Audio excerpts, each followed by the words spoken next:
is about to bring you into a good land. Make sure you don't forget God, your God. Welcome back to Teaching Through the Bible. Today, we're of course continuing through Deuteronomy. We're still up here in this first section of the law in the Old Testament. We're finishing that up with Deuteronomy. And we're continuing through our outline. We've already quickly gone through the preamble, the historical prologue. Now we're wading through the 10 words. And again, the 10 words, what's often called the 10 commandments, it starts with the first word that says, I am Yahweh your God who brought you out of the land of Egypt. And then continues through 9 commands. We've talked about the one about God, Yahweh, being the only God. We've talked about not taking his name in vain and what that really means. We've talked about the Sabbath. Well, now we're talking about honoring your parents. So here, let's begin by reading that section. So if we go to Deuteronomy 5, then we see in verse 16, honor your father and your mother, as Yahweh your God commanded you, that your days may be long and that it may go well with you in the land that Yahweh your God is giving you. Now, this is fairly self-explanatory to some people. It's, obey your parents, right? That's how it's summed up a lot of times. But, obey your parents. Is that exactly what it says? So first of all, honoring your parents. What does that mean? Now, certainly, if you are in your parents' household, if you still live with them, if they still provide for you, then yeah, that's pretty much going to be synonymous with obey them. Pretty close. In the New Testament, we see that it says, obey your parents. It does use that word. It says, obey your parents in the Lord. So I think what it's getting at there is you're obeying them as far as they are telling you to obey God. So if they tell you something that is contrary to the Bible is your ultimate authority. And so that's not going to be a common situation for most kids to be seeing, oh, my parents are actually telling me to do something that's actually goes against the Bible, so I need to not obey them in order to be honoring to the highest authority. So that is an important distinction, though. It's not one that's going to be, have a lot of common examples, but there is a distinction there. So just making a point of that, just right off the bat, honoring versus necessarily obeying. And this, of course, will also change when you grow up, you move out of the home. You still need to honor your parents, but do you need to obey them in every situation? Do they still dictate how your life is run in the same way as when you lived with them? This is something that I actually kind of dealt with firsthand when my wife lived out of the home, provided for herself, didn't have that same connection with her parents, and they still wanted her to obey them and thought she had to because of passages like this. And so there's an important distinction between honoring and obeying. Honoring is a little different, and so we just got to recognize when we're reading this, it says honor your parents. How do you honor them? Most of the time, it's obeying when you're younger, and then as your relationship changes when you grow older, then that dynamic changes, and honoring your parents looks different. It does mean things, though, like taking care of your parents when they're older. A lot of people in America today, it's like, oh, let's go to the nursing home, and maybe, that's not necessarily a bad solution, but that's not always the right solution, and you need to consider what should you be doing to take care of your parents when they get older. How can you be honoring your parents? But it's not just honoring your parents. As I've said before, previous videos, the 10 words, they are basically bullet points. They're prime examples of a broader category of commands that God gives us. So honoring your parents, it's talking about respecting authority. And so there are other ways that you are to respect authority. And so in Deuteronomy later on, chapters 16, 17, 18, they give us some more examples that fall under this command. Honor your parents also includes things like honoring other authority, Yahweh.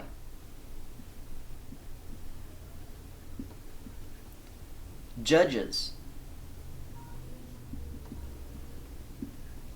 kings, priests,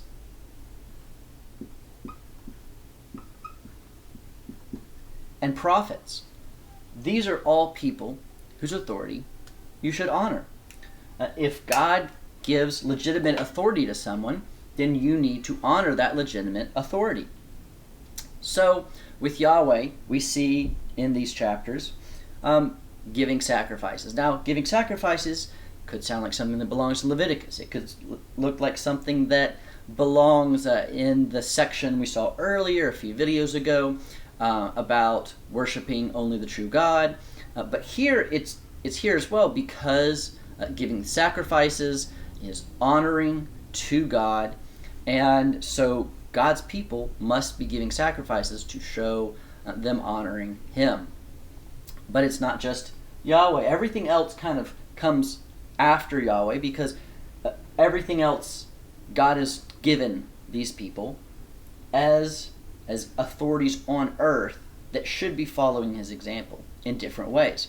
Judges have to be righteous. They have to be doing things the right way. They have to be looking for justice, not taking a bribe. It talks about there's this idea of innocent until proven guilty. We see that actually in the Bible, which is something that is interesting to me because that's something that I really associate strongly with, like, the American way, I guess. And not everything that's American is biblical. There can be kind of this conflation of the two where it's, well, this is the way that we do it in America, and therefore it's biblical. And like these are the same thing. This idea that comes from the reality that a lot of people who wrote like the Constitution, people who began this country, some of them were Christians, some of them were deists, they were all like generally religious and believed in this idea of Judeo-Christian values. So that basically is a fancy way of saying they took principles from the Bible, especially in the Old Testament would be specifically Judaism would take from just that, and then Christian would take from Old and New Testament. But so they believe in those values and to some degree, and so there will be some overlap in things, and this is actually one of the examples. But then there will be other things where something may be the American way, but it's against what the Bible says, or it's just not specifically addressed as the right way to do things in the Bible. Maybe it's fine to do it that way, but it's not something the Bible prescribes as saying you have to do it this way. So this, though, is just something that's like, oh, well, I do see it actually in the Bible. That's not just how America does it. That is actually the way that a judge should do things, innocent until proven guilty. And so we have that with judges, and it's kind of a two-way street, though, because you have, on the one hand, you have judges, and on the other hand, you have God's people. And the judges must be just. They must do things in a righteous way. And Israel, it's very clear here, they need to respect those judgments.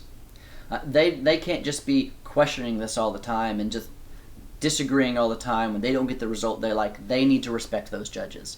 It's definitely more respectful than the way that in America the individual, like, I'm just going to question everything kind of mindset tends to be. So that's something where we see a lot more respect for the judges in this context. But it's not just judges, it's kings. We've got kings too. And the kings, they had some requirements as well. Again, this is a two-way street. You have, here's what the kings need to do, and here's, God's people. God's people do need to respect them. But these kings, they have some stipulations as well. First of all, it's got to be someone who's part of that covenant community, someone who is in line with the scriptures, who's following God. And not only is he following God, he's actually literally got to write the Bible himself. He's got to make a copy of the Bible himself. Every king is supposed to do that. That doesn't mean they all did, but they were supposed to. Now, of course, it's not this whole thing. It's only going to be about this much of it, because this is only the first 5 books of the Bible at that point, but that they have to write it down, copy it down, have their own copy of their Bible themselves. They didn't have the printing press back then. This wasn't some easy thing to do. They had to write their own copy, have their own copy of the Bible, which makes sense if you're supposed to be following God and using the Bible to make the decisions that are the godly decisions. So kings are supposed to do that. They're also supposed to do basically not what Solomon did. We see here they're supposed to not get a lot of horses, not go back to Egypt, not get a lot of gold and silver and women. So we'll read this part right here in chapter 17, verse 16. Only he must not acquire many horses for himself, or cause the people to return to Egypt in order to acquire many horses, since Yahweh has said to you, you shall never return that way again. And he shall not acquire many wives for himself, lest his heart turn away. Nor shall he acquire for himself excessive silver and gold. So it doesn't mean he can't have money, he can't have wealth, but it says excessive. Well, this is really key when we look later on. If you flip to 1 Kings and you go to the end of chapter 10, here's a really great reason why you got to be careful about these chapter divisions, because in the original they didn't have chapters. It's just, straight through. Well, if you go to chapter 10 in 1 Kings, then you have, starting in verse 26, and I'm going to read through it and continue into chapter 11, and we'll see something here.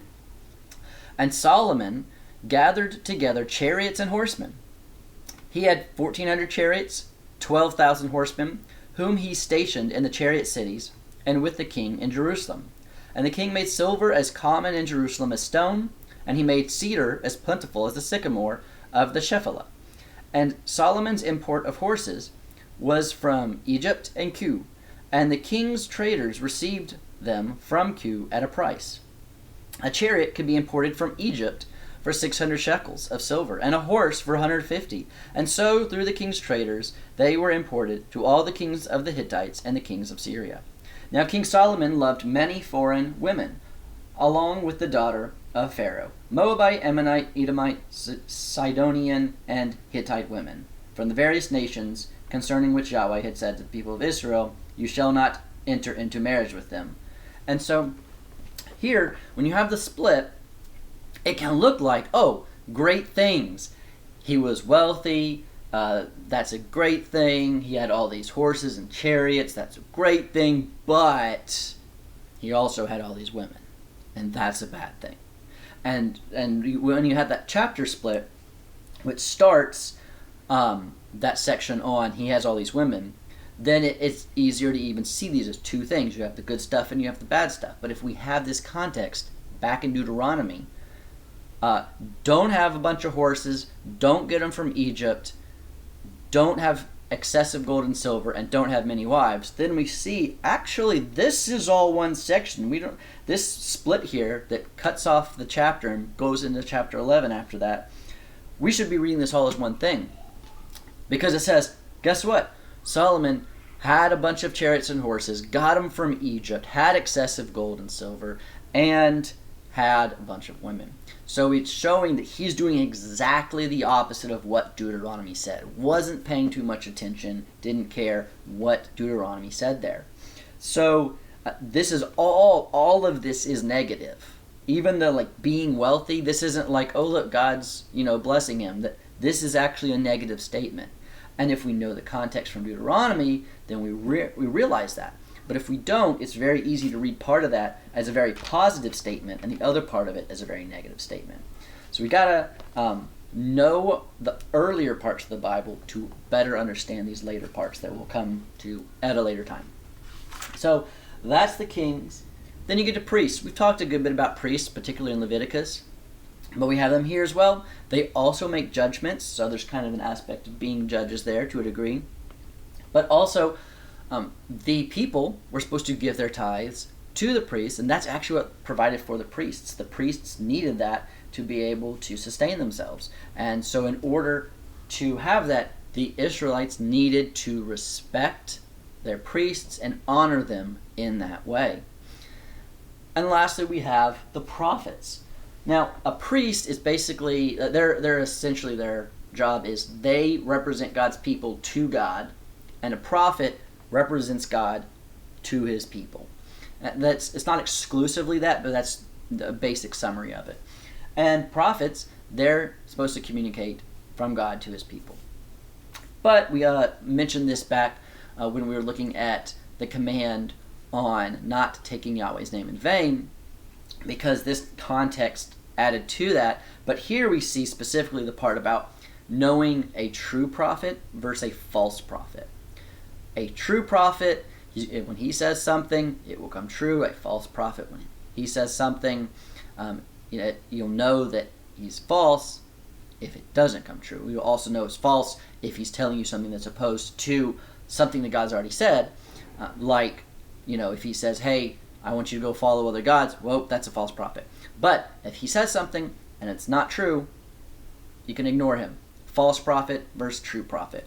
And of course, the greatest true prophet, if we go back to Deuteronomy, go to Deuteronomy chapter 18, then we'll see it pointing us to Jesus, as all of these truly do. So in chapter 18, verse 15, Yahweh your God will raise up for you a prophet like me from among you. So this is Moses speaking. From your brothers. It is to him you shall listen, just as you desired of Yahweh your God at Horeb on the day of the assembly, when you said, let me not hear again the voice of Yahweh my God, or see his great fire any more, lest I die. And Yahweh said to me, again this is Moses, they are right in what they have spoken. I will raise up for them a prophet like you among their brothers. And he's talking there about Jesus. There's a prophet like Moses, but even better. There's a greater prophet. And in Jesus' day, these people were waiting for this greater prophet. He still hadn't come. We've had many prophets between Moses and Jesus, but none of them was as great as Moses. And then you get Jesus, who's greater than Moses, because he's not just a prophet. He's God. He's a prophet and he's God. He is God, and he's the prophet who speaks on behalf of the Father and communicates from God to God's people. But of course, he's not just a prophet, he's a priest. He's the high priest. He's a great high priest. And again, we talked about that in Leviticus. But he is the one who gives the greatest sacrifice, the sacrifice that doesn't need to be repeated. He's the King of Kings who rules, and he rules rightly. He rules justly, as a judge is supposed to. A judge is supposed to give just rulings, supposed to be righteous, and Jesus is the one who did that. And in fact, it's kind of ironic. He is, his enemies accuse him, Jesus' enemies accuse him of breaking laws, right? They say he's this terrible, awful person that is blaspheming and all this sort of stuff. They actually literally bring him to court to be judged. They bring the judge of the world to be judged. And in fact, they're actually breaking laws while they do that. They actually do it in such a way that it is breaking the laws that they have, and they're not giving a legitimate proceeding. It's a sham of a trial. So they're breaking all these laws in order to get him declared guilty when he's innocent. And so they are evil judges. Israel has tons of people who, when we read through the kings and priests and prophets, all these people, and get plenty of examples in the Bible of they don't measure up. They're supposed to be up to the standard. They're not. They need a better priest, a better prophet, a better king, a better judge. And Jesus is the better version of all of that. He's the best. And so all of these people, all of these titles, they're all going to point us to our need for the greatest one, who is Jesus, to come. And so here we see that honoring your parents, it does mean honor your parents, but it means more than that. It means all of the legitimate authority that God has placed, and especially God himself. And next time, as we continue through these 10 words, then we will look at the next command. The next command being about killing, about protecting life, don't murder, that sort of thing. So we'll look at how expansive that one truly is next time. Thank you for watching that video. I hope that it helped you learn a little bit more about the Bible today. And if you'd like to continue to learn more about the Bible, then we have plenty of other videos on the channel. And if this has been helpful for you, then you can always let me know by subscribing to the channel. And hopefully I'll be able to continue to help you learn even more about God's Word. Thanks.